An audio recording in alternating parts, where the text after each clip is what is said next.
آپ بہت سارے پرتیکوں کا تو استعمال کرتے ہو نا، وہ بھی مورتی ہو گئی کسی نہ کسی طریقے سے کسی نہ کسی imagine طریقے کرنا سے، پڑے گا، کسی نہ چاہے کسی مورتی کے فارم میں ہو، چاہے ورڈ کے فارم میں، ورڈ کے فارم میں ہو، چاہے یہ ہو کہ میں ایک دشا کو منہ کر کے پوجا کرتا ہوں، وہ بھی تو مورتی مانے بہت something that is physical.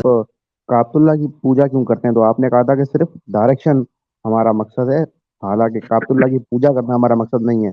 تو یہ ویڈیو میں نے اپنے اسٹیٹس پر لگائی تو کافی دوستوں نے یہ سوال پوچھا کہ اگر کعبے کی پوجا نہیں کرتے تو پھر کعبے کی اتنی عزت کیوں ہے؟ اس کے مطلب غلاف کو چوما جا رہا ہوتا ہے، کعبے کو چوما جا رہا ہوتا ہے، اور حجر اسود کو چوما جا رہا عزت کرنے کا ہوتا ہے۔ تو مطلب پوجا کرنا تو نہیں ہوتا نا۔ عزت ہم اپنے والدین کی کرتے ہیں، والدین کے احترام میں ہم ان کی پیشانی کا بوسہ لیتے ہیں، تو اس کا مطلب یہ تو نہیں ہے کہ ہم اپنے والدین کی عبادت کر رہے ہیں۔ اللہ تعالیٰ کی طرف جو چیز منسوب ہو جاتی ہے وہ چیز قابل احترام ہوتی ہے، چونکہ اللہ تعالیٰ سے زیادہ عزت کسی کی نہیں ہے، اس سے زیادہ احترام کسی کا نہیں ہے، وہ عزت دینے والا بھی ہے اور سب سے زیادہ معزز بھی ہے۔ تو جو چیز اس کی ہے، جس چیز کا انتساب اس کی طرف ہو گیا تو پھر اس کا احترام بھی اسی درجے ہوگا۔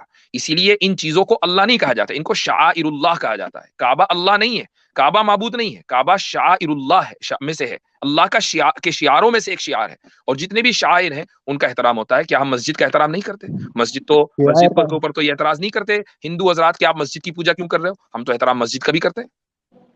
نہیں، یہ شعائر کا کیا مطلب ہوتا ہے؟ یہ شعار کو آپ کہہ لیں نشانیوں میں سے ایک نشانی، سمبلز کہہ لیں، ہاں سمبلز کہہ لیں، نشانی کہہ لیں۔ تو یہ اللہ تعالیٰ کی نشانیوں میں سے جتنی مساجد ہیں، مسجدوں کے مینار ہیں، یہ سارے کے سارے شعار ہیں اللہ تعالیٰ کے، یہ سب اللہ کی نشانیاں ہیں۔ مسجد دیکھ کے پتہ چلتا ہے کہ یہاں اللہ کا نام لیا جاتا ہے۔ اچھا، یہ اصل میں انونیمس بھائی، ہندو جو دوست ہیں ہمارے، ان کو اصل میں چونکہ توحید اور شرک کے کانسیپٹ کی اصول نہیں پتا، بیسکس نہیں پتا ہوتی، لہذا وہ اس چیز پہ اعتراض کرتے ہیں۔ مثال کے طور پر انہوں نے دیکھا کہ اگر کوئی لنگ کو چوم چاٹ رہا ہے، یا یونی کے اوپر دودھ ڈال کر اس کے اوپر بھنگڑے ڈال رہا ہے، یا گدھے کے جو ہے نا وہ یا گائے کو جو ہے چوم چاٹ رہا ہے، تو ان کے ذہن میں یہ چیز آتی ہے کہ چونکہ ہم ان کی پوجا اور ان کو بھگوان اور دیوتا مانتے ہیں، لہذا مسلمان بھی اگر کسی کو چوم چاٹ رہا ہے یا کسی کو پیار احترام کر رہا ہے تو لہذا اس کا مطلب بھی پوجا ہوگی۔ بھائی انسان بلی کے بچوں کو بھی پیار کرتے ہیں، میں نے دیکھا ایک بندے نے پرندہ پالا ہوا تھا، وہ اس سے بھی پیار کر رہا ہے۔ محبت کا اظہار اور ہے، پوجا پاٹ اور ہے۔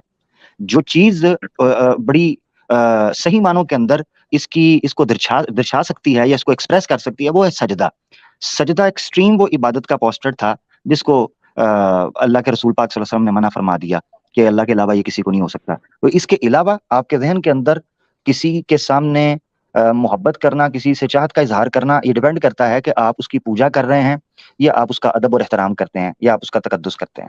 سمپل۔ اس میں فرق اس طرح بھی کیا جا سکتا ہے کہ جتنے بھی ہندو حضرات چیزوں کو چومتے چاٹتے ہیں، وہ نہ صرف یہ کہ ان چیزوں کا احترام کرتے ہیں بلکہ ان سے مانگتے بھی ہیں۔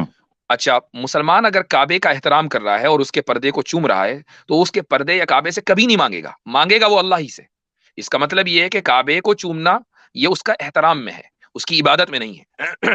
ثناء اللہ امرتسری صاحب نے نا اس کا ایک بڑا پیارا جواب تفسیر سنائی کے اندر بھی لکھا ہے کہ جہاں یہ اعتراض کیا جاتا ہے غیر مسلموں کی طرف سے پوجا، وہ کہتے ہیں مسلمانوں کی عبادت ہے نا، نماز صلاۃ جسے کہتے ہیں، پوری کی پوری پڑھ جو فکس اس کی کتاب ملتی ہے، ٹھیک ہے نا، بکس اور PDF میں مل جائے گی، کسی ایک جگہ پر بھی نہ حجر اسود، نہ خانہ کعبہ کا پردہ، نہ خود خانہ کعبہ، ان کا نام ہی نہیں ہے، نمبر 1۔ نمبر 2، کسی جگہ پر بھی نہ ان کو پکارا گیا ہے نہ ان سے مانگا گیا ہے۔ تو شرک کہاں سے ہوا؟ فَلْيَعْبُدُوا رَبَّ هَذَا الْبَيْتِ، اس گھر کے رب کی عبادت ہوگی۔ بہت بہتر ہے، ٹھیک ہے جی انانیمس صاحب، جزاکم اللہ۔